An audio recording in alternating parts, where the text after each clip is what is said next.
And now for the conclusion of online shopping debacle. So let's move along now to the final walkthrough. Shared with you all before. The final walkthrough is when all of the vendors come together at the ceremony reception location, and we're going to walk through the timeline. We're going to finalize the floor plan, finalize setup, all of those timeline details to make sure that everyone present is on the same page. And then we, the planners here, will send the final timeline to the entire team after this meeting concludes, usually about a week or so later, okay? So I was fully aware that outside of ourselves, myself and my assistant, as well as a venue manager, that the caterer and the decorating person, as well as the DJ, were going to be present at the final walkthrough. That's pretty much the team that was going to be there to set up on wedding day. So I felt really good about this. So we're there, we're good. And I say we, meaning myself and my assistant, as well as the venue manager, and we're waiting on these vendors and the couple to arrive. The couple arrives. She's a bit frazzled. I say, calm down. It's okay. She's a bit tardy, but that's okay. I says, don't worry about it. It is downtown Chicago in the evening around rush hour. So, hey, don't worry about it. Traffic is what it is. She said that the decorating person was going to be a bit late. Not a problem. The caterer arrives as well as the DJ. So, hey, let's go ahead and start the meeting, and then we can loop in the decorator once she arrives. So we're walking around. I discovered that during this process that these were some newer vendors in the industry, okay? The DJ, let's speak about that person first. They literally just DJ'd clubs, all right? They had no experience with weddings. It was a friend of the groom, and this was a gift to the couple. And so he wasn't an MC. And I asked him about that. I said, well, who's going to kind of direct the crowd, speak to the crowd, to let them know about the events that are coming up during this wedding reception? He says, well, don't you do that? No, I don't. Can I? Yes, I can do it if you pay me. And I haven't been paid for that service. I typically let the DJ know what next event is going to take place, and the DJ announces that. I said, I can give you a script. I can type literally it out verbatim, word for word, what you need to say. All you have to do is read it. But I am not going to be the person who's going to be the MC on this wedding day. He's like, okay, that's cool. When can you give me this script? I said, well, we're about a month before the wedding, so I would make sure you have it the week of. But prior to that, it's going to be a bit of a challenge because I knew that the couple still had to make some final edits to their wedding party. I won't even go into that part, okay? He said, cool, no problem. He just wanted to make sure he had it. He also needed the songs, et cetera, et cetera. I said, well, if you look at the timeline, I've got songs on here. Yes, there are a couple missing, but I'll make sure I get those from the couple and make sure I send that over to you. So he seemed cool. He couldn't stay longer.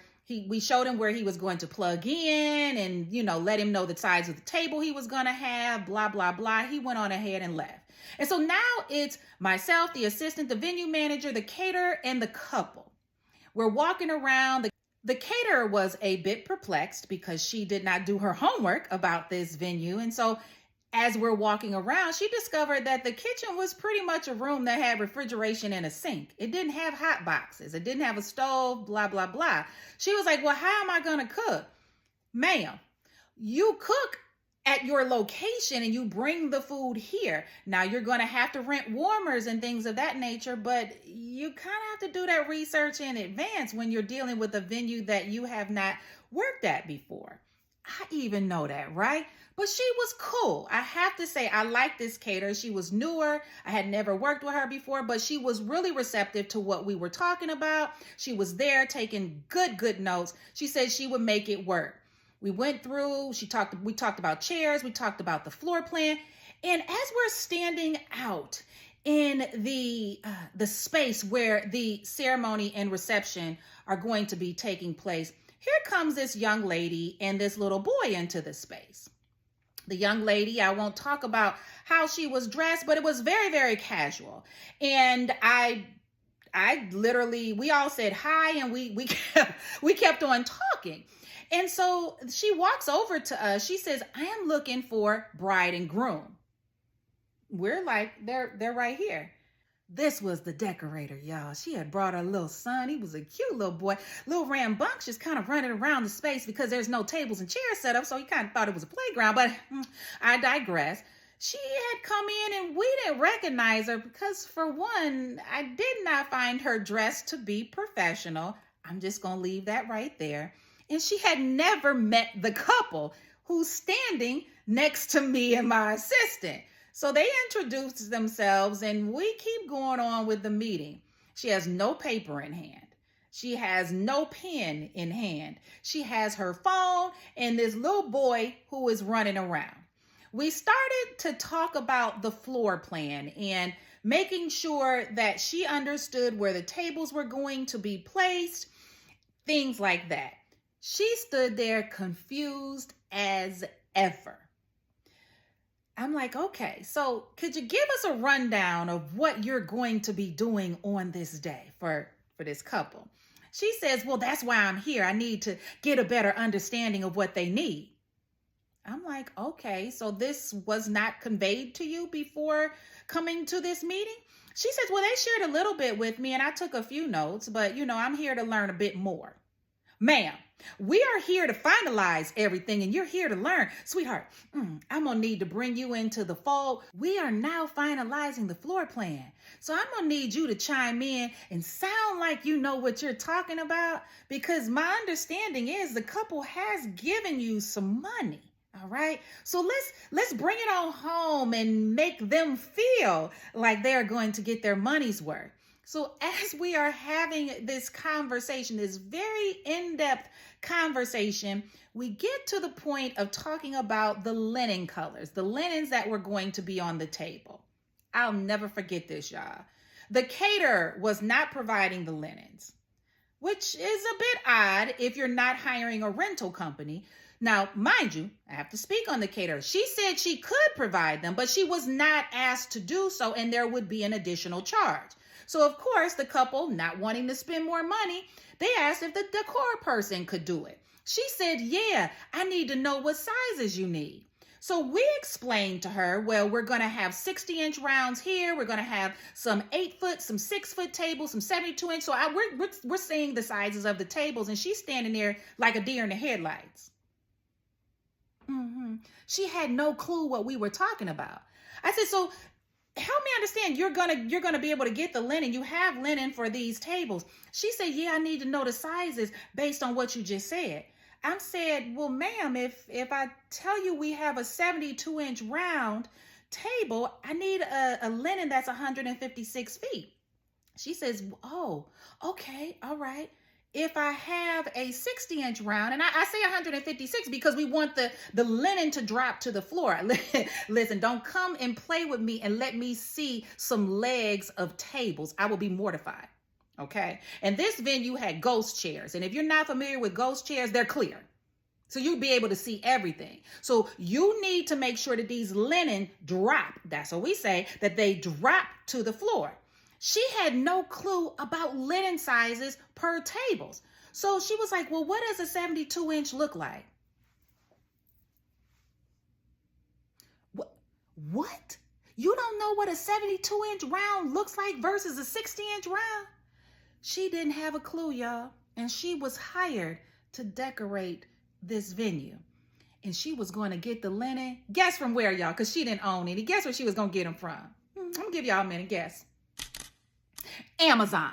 Yes, she was going to get them from Amazon. She said that out loud. So I politely chimed in. I said, listen, if you get these linen from Amazon, you need to open the linen package in advance. And you need to steam, to iron those linens, because those creases are creased to the gods, okay? They have to be ironed out. We do not want linen on these tables that are showing the creases like you just opened them up from Amazon because the delivery came the day before yesterday. You got to take them out and prepare. So I'm trying to school this woman because, again, I want to make sure my couple is good on that day, but I discovered that they hired somebody that had no clue. Maybe she was just starting the business. I have no idea. But in this meeting, she was not looking good. And that little boy, at this point, now he over in the kitchen area. I'm just going to leave that right there. We go ahead and wrap up this meeting. All right. Myself, the caterer, and my assistant, we all standing there after everybody left kind of perplexed, like we don't have a clue what's going to happen. The caterer said, hey, I'll go ahead and send them an invoice for some linen just so they have an idea of how much it's going to cost should this young woman not be able to get what is needed. I said, thank you very much. I went on about my business. I head on home. I type out all of the notes. The next day, I send notes and things like that over to the couple. So this is what they can nosh on. And I let them know we're now down to final counts. The caterer needs a final count. She had these additional questions. I'm literally downloading this entire meeting to them because we still had some homework, some things that needed to be done. But I felt pretty good. Okay, I will not say I felt 100%, but I felt pretty good. Bride messages me and she says, hey, Desiree, I need to talk to you about something. Okay, no problem. She calls me. She says, hey, I need to pull out. We're just not going to be able to afford your remaining services. And since you're not going to do any of the setup, we had to hire this decorating company. And so we're not going to be able to pay you the rest of the balance. We're 2 weeks before the wedding. I can't even get another wedding on this day if I tried. And you just notified me that you don't have any money to pay my final bill. Now, I could have been an a-hole about this, but like I said, I like this couple.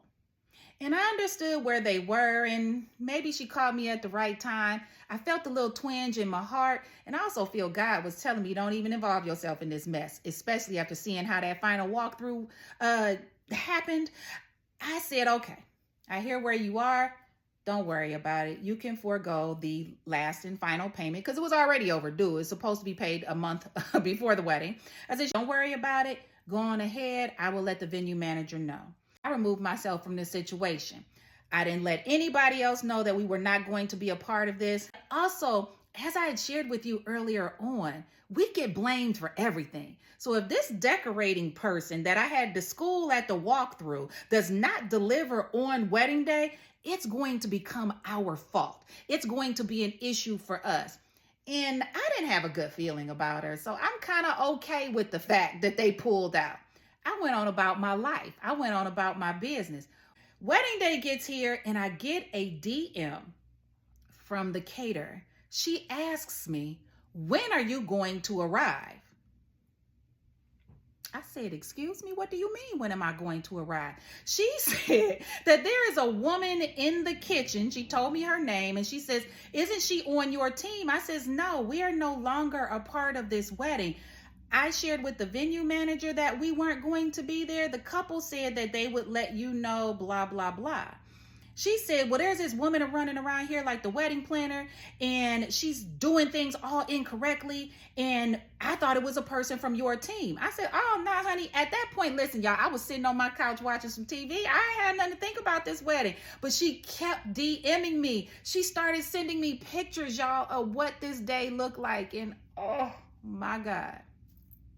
It was a horrible, horrible mess. The decorator, she didn't deliver what she was supposed to do. Just to give y'all a little insight before we wrap this tea up. Yeah, the linen, they came from Amazon and they came right out the pack and were placed right on the table. And the sizes, 1,000,000% incorrect. Y'all, when I talk about those linen didn't even kiss the table, we saw the entire leg in these images, the centerpieces. Now, I remember what these centerpieces were supposed to look like if the bride was able to accomplish this task. They were less than nice. Okay, I have to believe that Amazon was not involved with these florals, more so like the Dollar Tree or Dollar General. You also learned that the bride was traumatized that day, that she was not happy, and she shared that with the caterer, who ultimately shared it with me. But Hey, it is what it is. I had to share this story with you because not all of them are crazy and horrible, but this really did happen. This contract was canceled, and I've had that happen before. When people tend to cancel the contract, it's due to a financial situation, and they tend to regret it later on. I either learned that from the couple themselves or possibly even from a vendor, in which I did in this situation. Hey, I hope they're still married. And for that decor person, find you another job, boo. This ain't it.